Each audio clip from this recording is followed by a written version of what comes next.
I'm Alex, I'm from Cornersmith, and today I'm at Kitchen Warehouse, and I'd like to teach you how to make sauerkraut at home. Making sauerkraut is so simple and easy. You really don't need very much at all. Just cabbage, salt, spices, and something to ferment the cabbages in. So, I think what I'd like you to get your head around is that making sauerkraut is not a difficult thing to do. You do not need to be afraid of fermentation. Anyone can do this at home. It's a really old traditional preserving method, and I think it's really important that we bring it back. So what you need is cabbage. I'd be happy for you to use white cabbage or a red cabbage. And what I like about making sauerkraut is that you can really use up the whole cabbage. I'm a big believer in not buying plastic wrapped half portions of vegetables. So if you do buy a whole cabbage and only use a small amount for a recipe, then jump straight in and make yourself a batch of sauerkraut. So for this cabbage sauerkraut that I'm making today, I'm using 2 kilos of cabbage. I would be happy for you to bring in some other vegetables in there as well and make it a bit of a kitchen scraps sauerkraut if you wanted to. So you could chuck in some celery leaves, you could chuck in some apple, a little bit of pear, some carrot would work well. You can mix cabbages together. Really anything that you like can become part of that 2 kilos. So I want you to thinly slice your cabbages. The thinner that you slice it, the easier it is to work with, because we need to get in there with our hands or with a mortar and pestle or a mallet and release all the liquid out of there. So if you've got very big chunks, it's going to make it a little bit more difficult to do. So you can see here I'm just doing nice thin slices. Don't be afraid of including the core. Cabbage cores are edible. We throw way too much edible food away. So we're just going to thinly slice everything up. And if you did have a harder bit or the core was very dense, just slice it a bit thinner, or you could even grate it as well. So I'm thinly slicing all of that up. So 2 cabbages is quite a lot of cabbage, but don't be afraid. Then you're going to pop everything into a bowl, and I've already given this a little bit of a massage because what we're looking to do is start to release out the juices and the liquid that is already in the cabbage. For every kilo of cabbage or vegetables that you're using, you need 1 tablespoon of salt. So because this is 2 kilos, I'm going to be putting in 2 tablespoons of salt. So I've got my salt here, and I'm just going to pop that straight in. And the same goes for spices. So for every kilo of vegetables, you're going to do 1 tablespoon of salt. So what I have here today is 1 tablespoon of caraway and 1 tablespoon of juniper.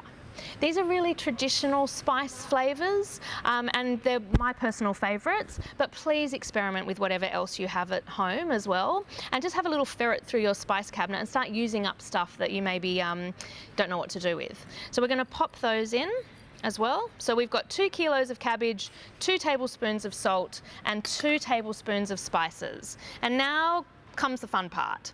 We need to turn this into a very liquidy, juicy mixture. So I'm going to get straight in there with my hands. It is going to be messy. It is going to be a bit wild. Get your kids involved. If you've got any, a little bit of residual anger, you can get in there as well and really let loose. And what we're looking to do is massage, roughly massage, until all the juices are coming out. Now you can see the salt's mixing through, the spices are mixing through. I wish you could smell it because it smells amazing. And we're just going to keep massaging and massaging and massaging until all that liquid has come out. If you had a mallet or a mortar and pestle, please get in there and give it a really good mush as well. So what we're looking for, you can see, I don't know if you can see those juices down in there, that's a really good sign. You're probably going to be there for about 10 to 15 minutes. Now this is exactly what we're looking for. So you can see that didn't take me very long. Just to let you know, I'd already done quite a lot of squeezing beforehand, but that's what you're looking for, that amount of liquid coming out of the bottom there. Now your hands are going to get covered, but that's all right. This is interactive cooking. I'm just going to give my hands a rinse so I can start packing it in.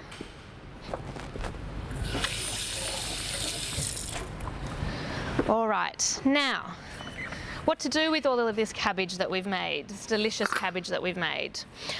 Today I'm going to use Kilner's 3-litre fermentation kit. It's really good because it fits a lot in there, which I like. So if you have bought your whole cabbage, this is the way to go. It's a big good quality glass jar basically. Our cabbage goes inside. We want to make sure that it's submerged in liquid. That's really important. Just like pickling, all your vegetables, all your fruits need to be submerged in liquid as well. So I'm going to start packing that in. Don't get afraid of making a bit of a mess here. Packing it all in. Whoop. The juniper is an amazing smell. This is a little bit like gin sauerkraut. Now, as we're packing it in, we're going to push it down. So we want, see how you can see I'm really pushing down quite hard there, and I'm releasing more and more liquid as I do it. So really pushing all of that down. A little bit more in there, and then I'm going to pour the rest of this liquid on top. So really that's just all the natural liquids that have come out of the cabbage, and the salt is what helps draw out that moisture and make it nice and juicy. All right, so all our cabbage is in there. We're pushing it down. Can you see how far under the liquid it is? That is really important. Now, the great thing about this Kilner Fermentation Kit is that everything that you need comes with it. So it comes with these ceramic stones, which are really great, and they just fit really nicely in the top there. Just gently pop them in, and they act as weights, so they will hold everything down. So you can see how there's no cabbage at all on the top there. So they're just really holding everything down. All right, sorry it's a bit messy, everyone. Then we're going to pop the lid on. So the lid goes on.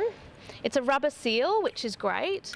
And what we're trying to do with fermentation is we don't want any oxygen to get in there, but we need the carbon to be able to be released out of there.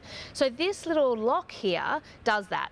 It seals it, so no oxygen can get in, but it allows the gases and the carbon to release out of there, and that's what's going to create the fermentation process. During that process, it will preserve the cabbage, and it will also create that really distinctive, tangy, sour flavour that is so delicious, but is also so, that's what you're looking for with fermentation, is to create that delicious flavour. So what we need to do is just add a little bit of water into here. So just gently pour it in like this, which is awesome. And then we're going to pop the lid on, and that's going to seal it as well. The reason why I like these as well is that you can just leave this on your bench top and basically forget about it. I have a very busy life running a busy business and raising children, so this makes it really easy where I don't have to think about it too often. Don't put it out of sight. You don't want to completely forget about it, but you want that to just sit onto your bench top, and probably somewhere between 2 to 4 weeks. In warmer weather, it's going to be a much shorter process to reach fermentation. In the colder months, it's going to take much longer.